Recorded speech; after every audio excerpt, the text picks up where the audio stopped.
این 20 سالی که من با باباتون هستم همیشه آرزو داشتی همچین روزی برسه. خب الانم که قاضی تحقیقات شده این خطرها هست دیگه. آفرین بابا جون.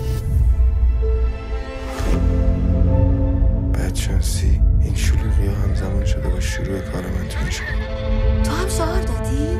شعار دادم و سریعم در آوردم. نه بابا.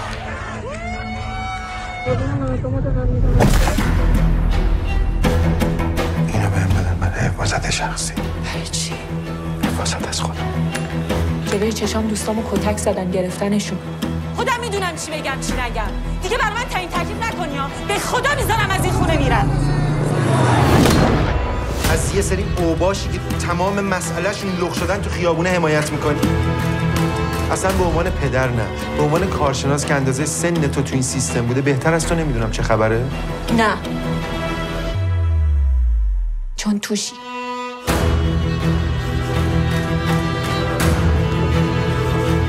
تو یعنی با خودت آوردش خونه؟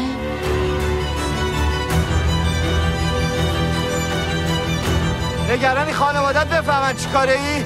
میدونستی بابا تو قاتله؟